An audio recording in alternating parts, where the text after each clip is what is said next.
Oke, sebelum kalian lanjut nonton video ini, jangan lupa untuk klik tombol subscribe, klik like, dan kalau ada pertanyaan atau apapun, tulis di komen di bawah. Terima kasih. Oke, jumpa lagi dengan channel saya Tito Burubis. Di sini kita bakal bahas urutan bagaimana sih cara beli bis baru di Indonesia. Sebelum beli bis baru, kita pastinya sudah menentukan nih mau membeli chassis apa dan bakal dimasukin ke karoseri mana. Yang pertama, untuk membeli chassis bis baru, kita harus menghubungi ATPM dari penjual chassis tersebut. ATPM itu adalah agen tunggal pemegang merek. Untuk Hino sendiri ada HMSI, jadi Hino Motor Sales Indonesia, ada banyak di Jawa. Untuk Mercedes-Benz ada beberapa main dealer yang terkenal seperti Hartono Raya Motor, Cipta Karya Pranata di Bandung, dan yang paling baru ada main dealer Promotor. Untuk Scania, pemegang ATPM-nya ada United Tractor UT. Terus yang paling baru ada chassis Volvo, dan MAN itu ATPM-nya dipegang oleh Indotruck. Untuk pembelian chassis, kita bisa membelinya secara cash keras atau secara kredit melalui leasing. Untuk pembelian secara cash di ATPM, selama chassis tersebut sudah ready stock dan dokumen pembelian sudah kita lengkapin semua, chassis tersebut bisa langsung dikirim ke karoseri yang sudah kita tentukan sebelumnya. Jika kita pembeliannya dengan cara kredit, jadi lewat leasing, setelah leasing itu mencairkan dana ke ATPM, baru chassis tersebut bisa dikirimkan ke karoseri yang kita inginkan. Selain melalui ATPM, sebenarnya beberapa karoseri juga menyediakan chassis ready stock. Jadi mereka beberapa ada yang sudah punya chassis tanpa ke ATPM, jadi dijual dengan bodinya. Jadi kita datang, perjanjian, pilih chassisnya, langsung dibikinkan bodinya. Harga chassis juga beragam. Untuk Hino RK8 saat ini di kisaran 700 jutaan, Mercedes-Benz 1526 di kisaran 800 jutaan, Scania K360 di kisaran 900-an. Untuk tronton, chassis tronton mulai 1,2 sampai 1,4 M harga chassisnya. Di sini kita lihat di video ini adalah chassis Mercedes-Benz OH1526 yang sudah datang dan akan dimasukin ke karoseri Adimutro. Biasanya di karoseri, setelah chassis masuk ke karoseri, kita bakal diberikan dua surat. Yang pertama adalah surat spesifikasi. Di surat spesifikasi ini disebutkan detail keinginan bodi yang nantinya bakal dibangun di atas chassis tersebut.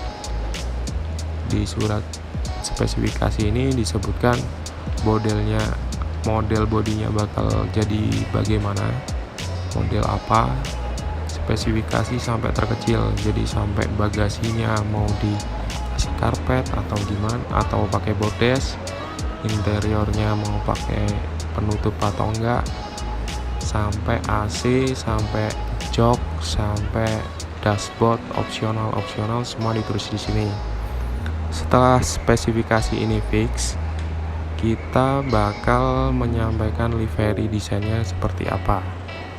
Setelah itu, setelah oke semua, baru kita menandatanganin surat terakhir, yaitu surat SPK.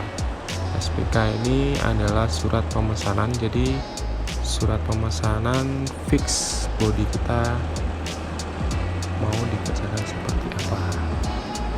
Setelah SPK ditandatanganin dan DP untuk pengerjaan bodi sudah ditransfer ke karoseri, chassis nanti akan langsung masuk jalur antrian untuk pengerjaan bodi.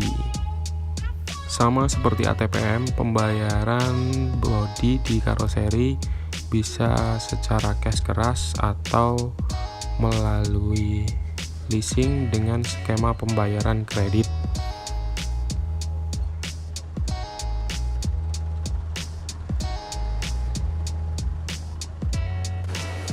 Setelah chassis masuk karoseri, untuk pertama kali sendiri, kalau chassis tersebut di SPK disebutkan memakai air suspensi, maka akan melalui modifikasi chassis dulu. Setelah chassis selesai, air suspensi dipasang, mulai masuk line pengerjaan bodi. Jadi pemasangan plat dan rangka. Setelah plat dan rangka, masuk pendembulan. Setelah pendembulan selesai, masuk ke bagian painting, jadi pengecatan. Setelah pengecatan, masuk ke trimming, pemasangan interior, kaca dan lain-lain. Setelah trimming selesai, baru siap masuk ke line finishing. Biasanya begitu chassis kita sudah selesai pengerjaan bodinya dan masuk ke area finishing ini, pembayaran dari pengerjaan bodi di karoseri ini juga harus segera diselesaikan. Untuk pembayaran secara cash keras berarti bodi sudah harus segera dilunasin. Untuk skema pembayaran melalui kredit berarti leasing harus sudah mencairkan dana total untuk pembayaran pengerjaan bodi ini. Khusus untuk pembayaran cash keras, saya jumpain beberapa karoseri juga menawarkan pembayaran cash secara angsur. Jadi maksudnya secara diangsur, setelah bodi selesai, pembayaran bisa dicicil langsung ke karoseri tanpa melalui leasing secara termin beberapa kali. Biasanya keistimewaan ini didapat oleh PO-PO yang sudah sering berlangganan membuat bodi di karoseri tersebut. Harga bodi di karoseri Adiputro dan Morodadi masih di kisaran angka 500 jutaan. Untuk Tentrem, Laksana dan Piala Mas di kisaran harga 400 jutaan. Ini adalah bodi big bass standar dengan spesifikasi standar dari masing-masing karoseri. Untuk harga bodi bis medium di kisaran harga 300 sampai 400 jutaan body only. Body only ini yang dimaksud adalah harga hanya body saja. Untuk opsional lain belum termasuk, seperti AC harganya sekitar 100 jutaan. Penambahan air suspensi juga sekitar 100 jutaan, dan jok sekitar 90 jutaan. Khusus untuk jok, selagi bodi kita dikerjakan di karoseri, biasanya kalau kita tidak memiliki jok untuk bus yang sedang dikerjakan, karoseri memberikan kita beberapa pilihan untuk mengontak produsen seat bus yang ada di Indonesia. Beberapa produsen seat bus yang cukup terkenal diantaranya ada Aldila, Rimba Kencana, dan yang paling baru ada AMG Seat. Harga seat bus ini di kisaran 1,5 juta per seatnya. Jadi misal kalau bus tersebut ada 50 seat, 1,5 dikali 50 adalah 75 jutaan untuk kursi penumpangnya saja. Untuk bangku kernet kisaran 3 jutaan, dan untuk bangku supir di kisaran angka 5 jutaan. Mantap-mantapnya untuk seatnya aja kita harus menyiapkan dana sekitar 80 sampai 90 jutaan. Itu kalau bis yang kita inginkan memakai seat ukuran yang paling standar. Kalau kita memakai seat dengan pilihan seat yang paling premium. Dari produsen harganya sekitar 7 jutaan per seatnya. Jadi kalau kita nemuin ada bis-bis premium dengan jok premiumnya, tinggal kita kalikan saja habisnya berapa. Jadi dari penjelasan saya yang sebelumnya, kita bisa menghitung harga satu bus sendiri itu berapa. Untuk kita misal pakai Hino RK8 saja dengan harga chassis sekitar 700 jutaan, dengan bodi paling standar sekitar 500 jutaan. Jika kita tambah sekalian pasang AC baru dengan dipasangin air suspensi dan jok ukuran standar, harga bis yang kita beli masih di kisaran harga 1,4 sampai 1,6. Itu untuk bis dengan chassis yang tidak begitu premium.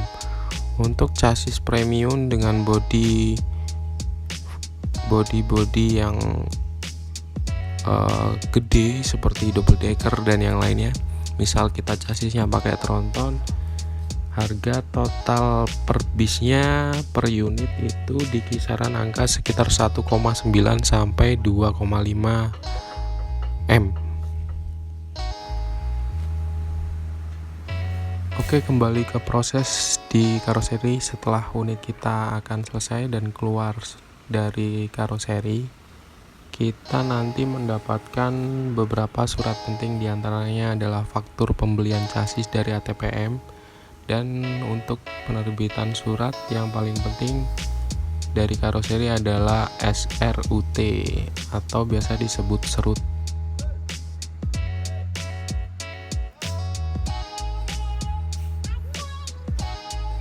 Serut ini adalah singkatan dari sertifikasi uji tipe kendaraan bermotor atau biasa juga disebut SUT atau surat uji tipe.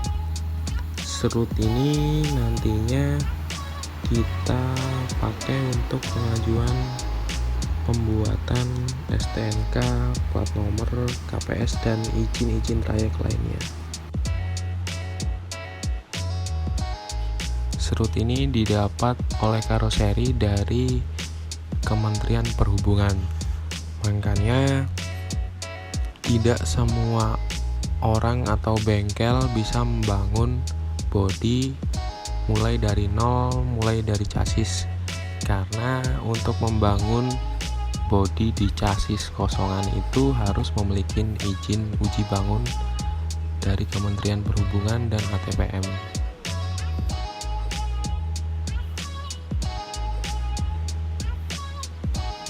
Yang paling penting, serut ini bisa dipakai untuk pengajuan surat izin peruntukan di Polda. Jadi nantinya dari surat izin peruntukan ini kita bisa mengurus KIR, mengeluarkan STNK dan plat nomor baru untuk unit terbaru kita.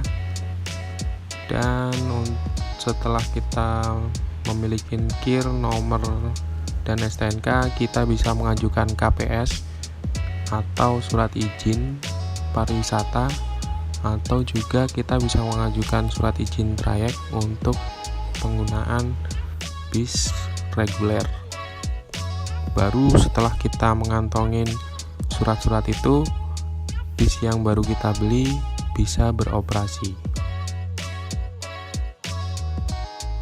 Tetapi sebelum kita bisa mendapatkan KPS ataupun surat izin trayek, menurut peraturan Dirjen Perhubungan Darat, setiap PO bisa mengajukan mendapatkan KP atau izin trayek ini setelah memiliki minimal 5 armada dan garasi yang muat untuk kelima-limanya.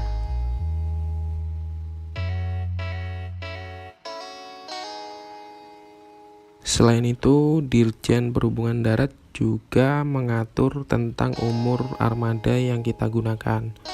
Untuk armada yang digunakan untuk line pariwisata, umur maksimalnya adalah 15 tahun, Dan untuk armada yang digunakan untuk trayek reguler, maksimal umur kendaraannya 25 tahun. Makanya kadang kita lihat beberapa armada pariwisata yang sudah agak tua berpindah menjadi armada reguler.